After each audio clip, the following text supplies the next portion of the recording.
Le numéro 540. L'inclusion financière. Derrière ces mots se dresse un ensemble de mécanismes permettant à toutes les composantes de la société d'accéder et d'utiliser effectivement une gamme de produits et services financiers. Épargne, crédit, crédit-bail, affacturage, hypothèque, assurance, pension, paiement, virements locaux et envoi de fonds internationaux, etc. à des coûts abordables offerts par des institutions saines. La situation de l'inclusion financière au Burkina Faso fait ressortir des niveaux d'inclusion financière modérément faibles et une forte disparité dans l'accès. Le pays occupe le 13e rang en matière d'accès global aux services financiers parmi 21 pays africains selon les enquêtes du FinScope. Environ 39% de la population adulte du Burkina Faso n'a accès à aucun service financier, que ce soit formel ou informel. Toutefois, seulement 40% a accès aux services financiers formels et 18% est bancarisé. L'accès variant considérablement entre les zones urbaines et rurales. 44% des adultes vivant en milieu urbain sont bancarisés contre 9% d'adultes en milieu rural. L'accès aux produits d'épargne est le plus développé. 51% des adultes ont accès à une forme de produit d'épargne, formel ou informel, avec 18% des adultes épargnant dans une institution financière formelle.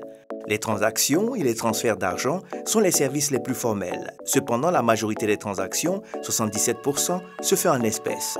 Le crédit et l'assurance sont peu utilisés. L'analyse selon le genre montre une disparité dans l'utilisation des produits financiers entre les hommes et les femmes. Les hommes ont un niveau d'inclusion financière plus élevé, 64% par rapport aux femmes, 57% moins incluses dans le système formel et plus dépendantes des canaux informels. Les besoins les plus importants en matière de services financiers identifiés sont le besoin de transférer des valeurs d'une personne ou entité à une autre comprenant l'achat de biens et services. Le besoin de liquidité pour lisser la consommation par rapport à un revenu variable, la nécessité de gérer les risques en particulier, ceux liés aux dépenses de santé et à la sécheresse, et la nécessité de soutenir des objectifs de développement tels que le commerce, l'agriculture, l'éducation ou le logement. Les produits existants ne sont toujours pas appropriés. Le manque de connaissances financières, commun aux différentes cibles, fait que les produits d'assurance ne sont pas couramment utilisés pour traiter les principaux risques auxquels font face les ménages, sécheresse, inondations, décès ou maladies, alors que les agriculteurs ont des besoins financiers spécifiques et spécialisés qui ne sont pas satisfaits par les services bancaires en général. Un manque de discipline ou une réticence à rembourser certains crédits contractés, en particulier lorsqu'il s'agit de fonds gouvernementaux, a été quelquefois observé. Certains emprunteurs considérant ces fonds comme des ressources non remboursables. L'Autorité de régulation des communications électroniques et des postes ARCEP, le ministère de l'économie, des finances et du développement MINEFID et la Banque centrale des États de l'Afrique de l'Ouest BCAO interviennent dans la promotion, la réglementation et la supervision. Les partenaires au développement apportent un appui financier et technique pour la promotion et l'inclusion financière. Les associations professionnelles et réseaux, le secteur privé, la société civile, les institutions sous-régionales et régionales et les organisations internationales constituent des maillons importants dans la promotion de cette inclusion financière.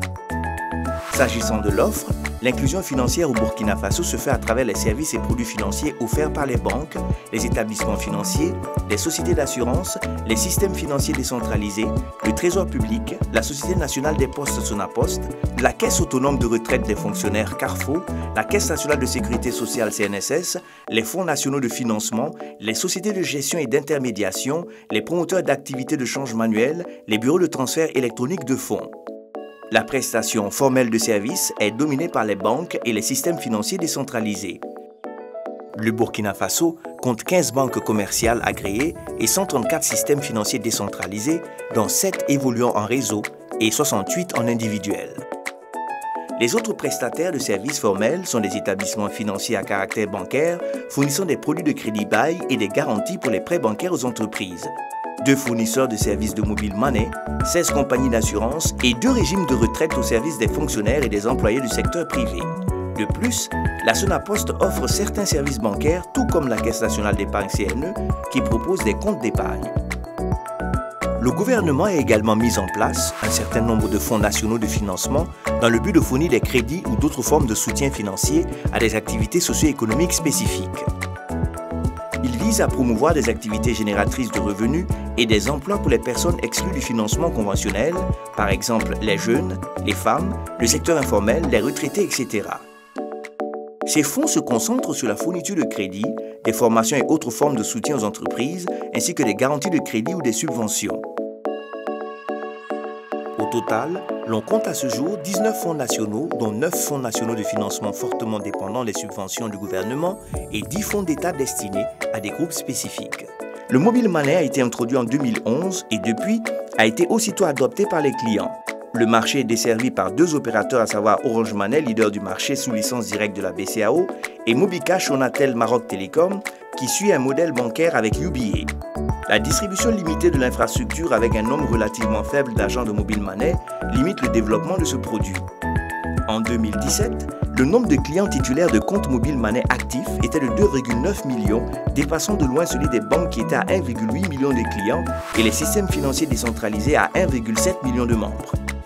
Sur la même période, les utilisateurs des services informels étaient estimés à 2,9 millions contre 0,6 millions d'utilisateurs des services de la Sonapost et 0,5 pour les compagnies d'assurance.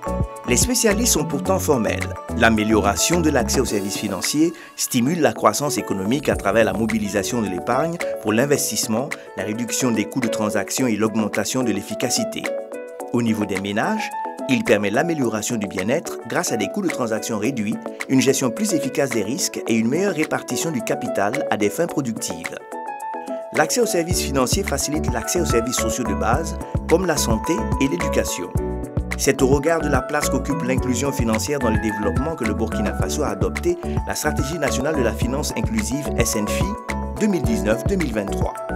Les priorités identifiées pour une inclusion financière réussie sont l'amélioration de la disponibilité et la fourniture de crédit, l'élargissement de l'utilisation de services financiers numériques, en particulier le mobile money, l'amélioration de la disponibilité du financement agricole, l'amélioration de la gestion des risques pour les clients fiables, le renforcement de l'infrastructure financière, de la réglementation et de la supervision, le renforcement de la protection des consommateurs de l'éducation financière et l'inclusion des groupes informels. L'objectif global de la Stratégie nationale de la finance inclusive est d'accroître d'ici à 2023 à 75% la proportion de la population adulte burkinabé ayant accès et utilisant des produits et services financiers abordables et adaptés.